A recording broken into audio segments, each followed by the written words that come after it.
Hello everyone, welcome back to my YouTube channel Ether Classes. In today's session we will discuss about van der Waals forces. So कोई भी molecules हैं, दो molecules हैं या कोई भी atoms हैं, उनके बीच में कुछ intermolecular force of attraction exist करते हैं. Intermolecular force of attraction और repulsion दोनों exist करते हैं. So intermolecular जो forces हैं उनको हम van der Waals forces बोलते हैं. इनमें majority में हम कौन कौन से force discuss करते हैं. सबसे पहले हम discuss करते हैं ion dipole interactions.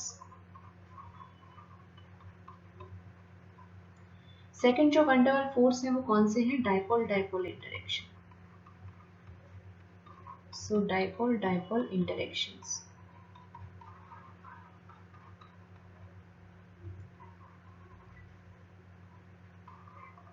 नेक्स्ट कौन सा है? Induced dipole dipole interaction. Induced dipole dipole interaction.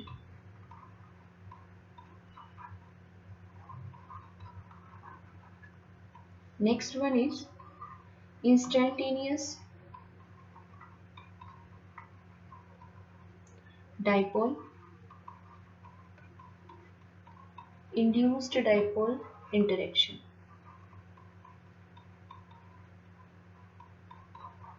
So mainly इसमें हमें 4 टाइप के van der Waals फोर्सेस को डिस्कस करेंगे. एक हाइड्रोजन बॉन्डिंग को भी हम इसी में काउंट कर सकते हैं. सो मेनली हम इसमें 4 टाइप्स डिस्कस करेंगे. Ion dipole, dipole dipole, induced dipole dipole, instantaneous dipole, induced dipole. तो सबसे पहले हम शुरुआत करते हैं आयन डाइपोल फोर्सेस से. So first one is ion dipole forces. ये जो डाइपोल फोर्सेस होते हैं these are directional in nature. Directional in nature. हम कंसिडर किया है, हमने एक मॉलिक्यूल लिया है. वो मॉलिक्यूल है हमारे पास में एक डाइपोल. सो डाइपोल का मतलब क्या है? डाई मीन्स टू, पोल मतलब टू पोल्स. मतलब हम क्या बोल सकते हैं कि सपोज एक इस तरह का कंपाउंड है. So this is plus Q and this is minus Q. So यहाँ पे दो पोल बने हुए हैं, दोनों आर डैश डिस्टेंस से सेपरेट आउट किए हुए हैं. So this is a dipole. So यहाँ पे क्या है? इक्वल एंड ऑपोजिट चार्ज में. One charge is plus Q and another one is minus Q. So magnitude दोनों चार्ज का सेम है बट दोनों चार्ज का जो साइन है वो डिफरेंट है. सो हमने क्या किया है? एक डाइपोल लिया है और एक आयन लिया है. Suppose this is the ion, this is Na positive और any other ion, cation ion, जो भी आयन लेंगे. सो जब हम इलेक्ट्रिक फील्ड अप्लाई करेंगे, इन electric field, suppose this is the ion, so this is the positive ion. तो ये जो डाइपोल है, जो इस तरह से हमने डाइपोल लिया था, सो दिस इज, ये अपने आप को डाइपोल अलाइन कर लेगा. सो पॉजिटिव आयन है तो इसकी तरफ आ जाएगा नेगेटिव पोर्शन डाइपोल का और दिस इज पॉजिटिव पोर्शन. अगर यहाँ पे नेगेटिव आयन होता तो डाइपोल का इधर आ जाता पॉजिटिव पोर्शन, मतलब plus Q, this is minus Q. Clear? So जब इलेक्ट्रिक फील्ड अप्लाई करेंगे कि जो आयन है, जैसे इसके नाम में ही दिख रहा है, आयन है और एक डाइपोल है, तो मतलब जो आयन और डाइपोल है वो एक दूसरे को अलाइन करेंगे. जो आयन है दिस इज जेड पॉजिटिव और ये जो डिस्टेंस है, इस डिस्टेंस को हमने r बोला है, और जो डाइपोल के अंदर जो डिस्टेंस है this is r dash.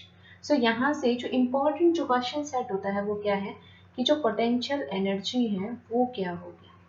So potential energy of this ion dipole interaction, so that will be z plus minus mu e divided by 4 pi r square epsilon. यहाँ से म्यू है, म्यू क्या है? Dipole moment. वो किसके बराबर होगा?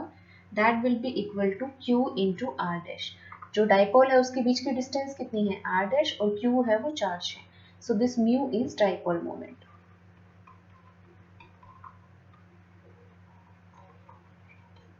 सो यहाँ से हम क्या देखेंगे कि potential energy of ion dipole forces that will be inversely proportional to r square. So this is the important portion. यहीं से क्वेश्चन सेट होता है. Now next is dipole dipole interactions.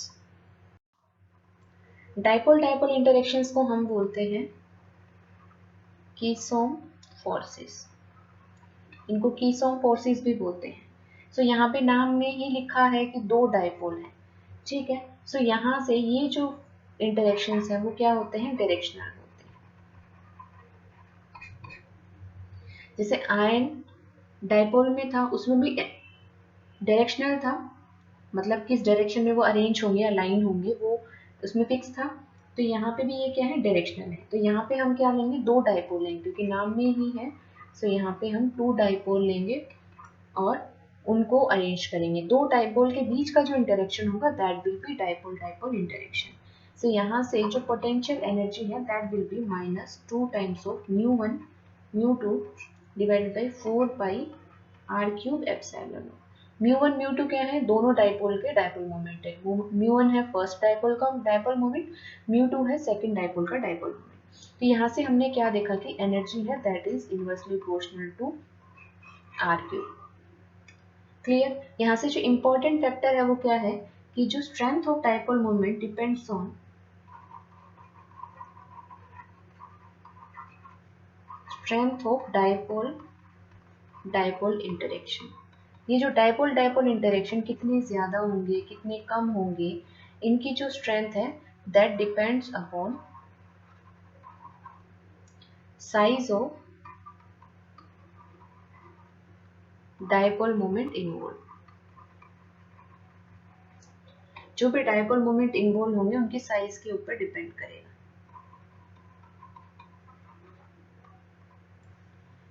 Polarity पे डिपेंड करेगा, जितनी ज्यादा पोलैरिटी होगी molecule की उसका डायपोल डायपोल इंटरेक्शन उतना ही ज्यादा होगा। मतलब polarity is directly proportional to dipole dipole interactions. और जितनी ज्यादा डायपोल डायपोल इंटरेक्शंस होंगी मॉलिक्यूल का जो बॉइलिंग पॉइंट है वो भी उतना ही ज्यादा होगा। सो यहाँ पे हम एग्जांपल से समझ लेते हैं। जैसे हमारे पास है मॉलिक्यूल है C3H8 CH3OCH3 CH3Cl CH3Cl। सो ये मॉलिक्यूल्स है, इनमें हम म्यू मतलब डायपोल मोमेंट देख लेते हैं। डायपोल मोमेंट हमें इंफॉर्मेशन देगा पोलैरिटी के बारे में। सो इसका डायपोल मोमेंट है 0.1, यहाँ पे डायपोल मोमेंट है 1.3, this is 1.9 and this is 3.9। तो जितनी ज्यादा पोलैरिटी होगी उतनी ज्यादा डायपोल डायपोल इंटरेक्शंस होंगी, इतने ही ज्यादा बॉइलिंग पॉइंट होगा। सो जो बॉइलिंग पॉइंट है वो किसका सबसे ज्यादा होना चाहिए, जिसका डायपोल मोमेंट सबसे ज्यादा है। सो बॉइलिंग पॉइंट का यहाँ से अगर हम डेटा देखें, सो डेटा इस तरह से है। सो बॉइलिंग पॉइंट सबसे ज्यादा है CH3Cl का, जो होना भी चाहिए क्योंकि उसका डायपोल मोमेंट सबसे ज्यादा है। सो पोलैरिटी जितनी ज्यादा होगी डायपोल डायपोल इंटरेक्शंस उतने ही ज्यादा होंगे और बॉइलिंग पॉइंट भी ज्यादा होंगे। ना यहाँ पे एक इम्पॉर्टेंट जो फैक्टर है, इम्पॉर्टेंट अरेंजमेंट है वो क्या है, देखो जो यहाँ पे दो डायपोल थे।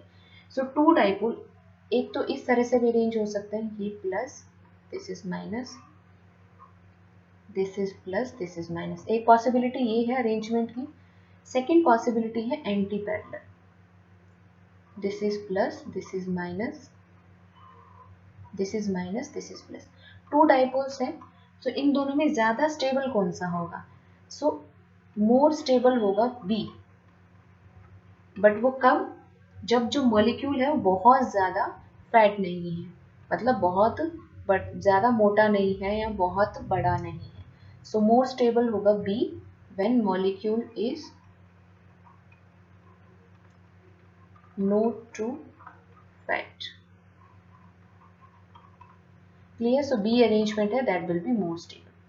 क्लियर। सो यहाँ से जो इंपॉर्टेंट फैक्टर था वो क्या था कि एनर्जी है that is inversely proportional to radius का क्यूब, और ये जो पोलैरिटी है दैट विल डिपेंड ऑन, जितनी ज्यादा पोलैरिटी होगी डायपोल डायपोल इंटरेक्शन उतना ही ज्यादा होगा और उतना ही ज्यादा बॉइलिंग पॉइंट होगा।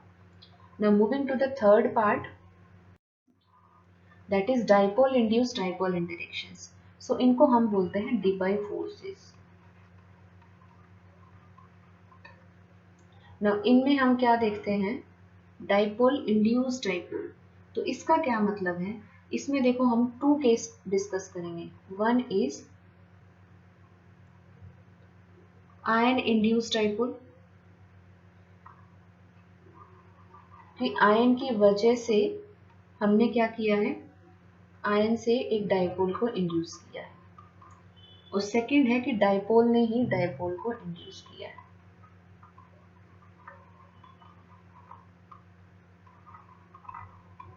सो आयन में हम क्या देखेंगे कि सपोज ये हमारे पास आयन है और कोई भी हमारे पास में एक अनचार्ज्ड मॉलिक्यूल है, कोई भी अनचार्ज एटम है, नॉन पोलर मॉलिक्यूल है, जैसे कि अगर हमारे पास जिनोन का एटम है, so this is xenon atom. So xenon क्या है, सिमेट्रिकली स्फेरिकली सिमेट्रिकल है। अब जैसे ही आयन इसके पास में जाएगा तो वो क्या करेगा कि ये आयन है वो इसके अंदर जो नेगेटिव जो इलेक्ट्रॉन क्लाउड है उसको अपनी तरफ अट्रैक्ट करेगा। सो यहाँ से जो जिनोन है ये क्या हो जाएगा, डिस्टोर्ट हो जाएगा।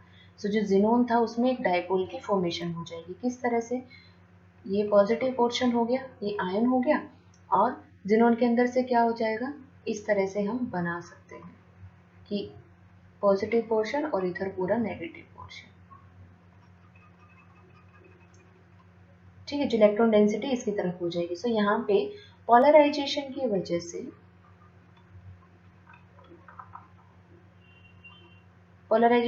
हम क्या बोल सकते हैं कि यहाँ पे डाइपोल इंड्यूस हो गया। सो इसके अंदर जो एनर्जी होगी that will be equal to half of z square alpha E square r raise to power 4। यहाँ पे जो अल्फा है दैट इज पोलराइजेबिलिटी। यहाँ पे जो डाइपोल किसने इंड्यूस किया है, आयन ने डाइपोल इंड्यूस किया है। सो यहाँ पे जो इम्पोर्टेंट जो टर्म आई वो क्या है, energy is inversely proportional to R cube की power 4। Clear. Next is dipole induce dipole. So उसमें क्या है कि आयन की जगह एक डाइपोल होगा, वो जब डाइपोल किसी नॉन पोलर मॉलिक्यूल के कांटेक्ट में आएगा तो उस मॉलिक्यूल को पोलराइज कर देगा। सो यहाँ पे क्या होगा, एक डाइपोल है that will polarise the non polar molecule. तो यहाँ पे एनर्जी क्या आ गई, energy will be equal to minus mu square alpha divided by R raise to power 6। So यहाँ पे जो एनर्जी है this is inversely proportional to R raise to power 6। Clear. ये जो डाइपोल इंड्यूस डाइपोल है ये इफेक्टिव कब है, चाहे वो आयन से इंड्यूस हुआ है या फिर डाइपोल से इंड्यूस हुआ है। So effective only at very short distances. और शॉर्ट डिस्टेंसेस के ऊपर ये दोनों जो है आयन इंड्यूस्ड डाइपोल और डाइपोल इंड्यूस्ड डाइपोल इफेक्टिव है। Next is instantaneous dipole induced dipole interactions. So instantaneous dipole induced dipole interaction में क्या होगा, सपोज ये हमारे पास में ए एटम है, दिस इज द न्यूक्लियस, और इसके अंदर क्या है, सिमेट्रिकली इलेक्ट्रॉन्स, इस तरह से सिमेट्रिकल है electron cloud. Clear, this is A. Now second is B,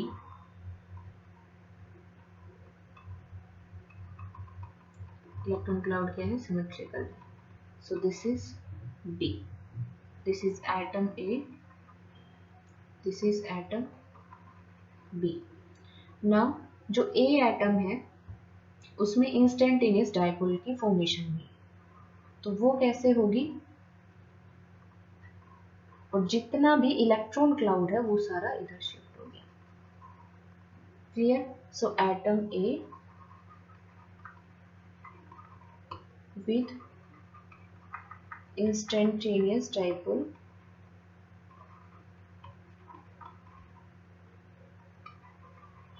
more electron density towards right hand side RHS। clear। so this is atom A। now यहाँ से तो डाइपोल की डायरेक्शन हो गई है, इलेक्ट्रॉन डेंसिटी जो नेगेटिव पोल की तरफ क्या होता है, हेड होता है, और पॉजिटिव पोल की तरफ टेल होता है। नाउ जो बी एटम है, बी एटम में भी ऐसा ही होगा। अब इधर अगर इलेक्ट्रॉन डेंसिटी है तो इस तरफ पॉजिटिव पोर्शन आएगा, और जो इलेक्ट्रॉन डेंसिटी है वो पूरा इस तरफ शिफ्ट हो जाएगी। So this is atom B with induced dipole. Clear. A की वजह से बी के अंदर डाइपोल का इंडक्शन हो गया है। सिमिलरली हम क्या कर सकते हैं, इसको रिवर्स में भी कर सकते हैं। एटम ए के अंदर अगर हम इसका, this is the A case, this is B case, और अगर सी केस में हम कैसे लिख सकते हैं, इस तरह से हो सकता है कि इधर हो जाए, इलेक्ट्रॉन डेंसिटी पूरी इधर शिफ्ट हो जाए। दिस इज ए का जो एटम ए का पार्ट हो गया, और बी के अंदर जो इंड्यूस हुआ उसमें क्या हो जाएगा, इधर इलेक्ट्रॉन डेंसिटी हो गई और इधर हो गया न्यूक्लियस। क्लियर। सो यहाँ पे इलेक्ट्रॉन डेंसिटी सेम है, that will shift towards left hand side और इसमें सेम है। क्लियर। तो इस तरह से यहाँ पे क्या है, इंस्टेंटेनियस डाइपोल की फॉर्मेशन हो जाएगी। तो यहाँ पे जो एनर्जी है, energy will be equal to -2 mu bar alpha divided by r6। इसको और सिंप्लीफाई करके हम लिख सकते हैं E is equal to -3 I alpha square divided by 4r6। तो यहाँ से हमने क्या देखा कि E is directly proportional to 1/r6। This is the important relation. ना यहाँ पे जो म्यू बार है, दिस म्यू बार ये क्या है, mean instantaneous dipole. This is mean instantaneous dipole. ना यहाँ पे जो फैक्टर है वो अल्फा का स्क्वायर का जो फैक्टर है, इसकी वजह से, अल्फा स्क्वायर के फैक्टर की वजह से लंदन फोर्सेस जो हैं वो इंक्रीज करेंगे with increase in molecular mass. हम बहुत बार कहते हैं कि जो वन डे वाल फोर्स ऑफ इंटरेक्शन इंक्रीज करते हैं मॉलिक्यूलर मास के इंक्रीज करने के साथ, जैसे जैसे मास बढ़ेगा वन डे वाल फोर्स ऑफ इंटरेक्शन इंक्रीज करता है। उसका रीजन क्या है कि ये जो फैक्टर है ये आता है, तो जैसे जैसे मास इंक्रीज करेगा दिस अल्फा स्क्वायर और लंदन, जो अल्फा स्क्वायर है वो इंक्रीज करेगा, सो लंदन फोर्सेस हैं वो भी इंक्रीज करेंगे। नाउ यहाँ पे जो इम्पोर्टेंट है वो क्या है, शेप इम्पोर्टेंट है। सो हम देखते हैं कि शेप इम्पोर्टेंट है, shape is important. Shape important कैसे है कि मैक्सिमम सरफेस एरिया होगा, सो उससे क्या होगा, सरफेस एरिया जितना ज़्यादा होगा तो मॉलिक्यूल के बीच में मोर कांटेक्ट होगा, मोर कांटेक्ट बिटवीन मॉलिक्यूल्स। जितना ज़्यादा सरफेस एरिया उतना ही ज़्यादा कांटेक्ट, जितना ज़्यादा कांटेक्ट उतना हम बोल सकते हैं, मतलब जितना ज़्यादा कांटेक्ट इन द सेंस की इंटरेक्शन ज़्यादा है। सो यहाँ पे हम क्या बोलेंगे, मोर डिस्पर्सन फोर्सेस हो गए। इसको हम समझ सकते हैं, जैसे अगर हमारे पास में एक मॉलिक्यूल है CH3 CH2 CH2 CH2 CH3, this is an pentane, और एक है 2,3 डाइमिथाइल प्रोपेन। दोनों का मॉलिक्यूलर फॉर्मूला सेम है, बट हम देखते हैं दिस इज 2,3 डाइमिथाइल प्रोपेन। दोनों का मॉलिक्यूलर फॉर्मूला सेम है, बट अगर हम बॉइलिंग पॉइंट की बात करें, सो बॉइलिंग पॉइंट किसका ज़्यादा है, इसका सरफेस एरिया ज़्यादा है। सरफेस एरिया किसका ज़्यादा है, एन पेंटेन का। सो इसका जो बॉइलिंग पॉइंट है वो है 309.4 केल्विन, और 2,3 डाइमिथाइल प्रोपेन का जो बॉइलिंग पॉइंट है दैट इज 282.7 केल्विन। नेक्स्ट है, हम यहाँ से भी देख सकते हैं मॉलिक्यूलर मास का जो हमने बोला था कि फ्लोरीन, क्लोरीन, ब्रोमीन और आयोडीन, हम बोलते हैं top to bottom molecular mass है वो क्या करता है, इंक्रीज करता है। तो मॉलिक्यूलर मास इंक्रीज करेगा मतलब जो फोर्स ऑफ इंटरेक्शन है वो इंक्रीज, वन डे वाल फोर्स ऑफ इंटरेक्शन इंक्रीज करेंगे। जैसे जैसे वन डे वाल फोर्स ऑफ इंटरेक्शन इंक्रीज करेंगे मेल्टिंग पॉइंट इंक्रीज करेगा और बॉइलिंग पॉइंट भी इंक्रीज करेगा। क्लियर।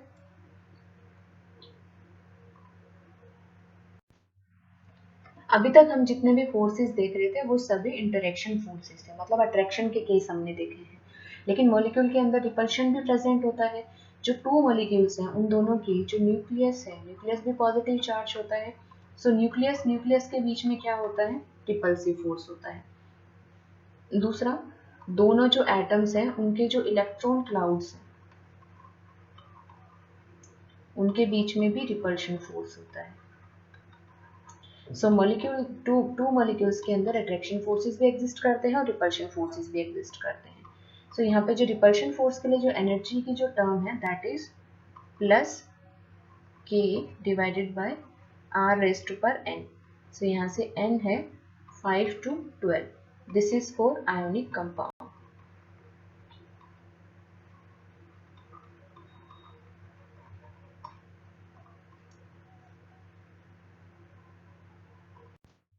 ना अभी तक हमने जो भी पढ़ा है उसकी समरी देख लेते हैं। तो हमारे पास जितने भी इंटरेक्शंस हैं उन इंटरेक्शंस की स्ट्रेंथ कैसी होगी, एनर्जी और डिस्टेंस के बीच में रिलेशन कैसी होगी। तो यहाँ पे हमने इंटरेक्शंस लिखे हैं, यहाँ पे हमने स्ट्रेंथ लिखी है कि वो बहुत स्ट्रॉन्ग फोर्स ऑफ इंटरेक्शन है या वीक है या मॉडरेटली स्ट्रॉन्ग है या वेरी वीक है। और यहाँ पे डिस्टेंस और एनर्जी के बीच में जो फंक्शन है उसको देखा है। So first is covalent bond है, वो क्या होते हैं, बहुत स्ट्रॉन्ग होते हैं, कॉम्प्लेक्स होते हैं और कंपैरेटिवली लॉन्ग रेंज होते हैं, लॉन्ग रेंज होते हैं। आयोनिक बॉन्ड है वो भी बहुत स्ट्रॉन्ग होते हैं और उनका जो ई और आर का जो रिलेशन दिस इज 1/r, और यहाँ पे भी ये भी क्या होता है, कंपैरेटिवली लॉन्ग रेंज होते हैं। नाउ आयन डाइपोल क्या होते हैं, स्ट्रॉन्ग होते हैं बट जो ई और आर का जो रिलेशन है that is 1/r², short range order के होते हैं ये, मतलब शॉर्ट डिस्टेंस तक ही एप्लीकेबल है। नाउ डाइपोल के क्या होते हैं, मॉडरेटली स्ट्रॉन्ग होते हैं। इसमें जो ई और आर का जो रिलेशन है E is inversely proportional to r³ और ये क्या होते हैं, शॉर्ट रेंज के होते हैं। Next is ion induced dipole. So वो क्या होते हैं, वीक होते हैं, वीक इंटरेक्शंस हैं। यहाँ पे जो रिलेशन है so energy is inversely proportional to r⁴। ये बहुत स्ट्रॉन्ग रेंज, बहुत शॉर्ट रेंज के होते हैं। नाउ डाइपोल इंड्यूस्ड डाइपोल ये भी वेरी वीक होते हैं, बहुत वीक होंगे। इनका जो एनर्जी और जो रेडियस का जो रेशियो है, एनर्जी और रेडियस के जो रिलेशन है that is energy is inversely proportional to r⁴। ये एक्सट्रीमली शॉर्ट रेंज के होते हैं।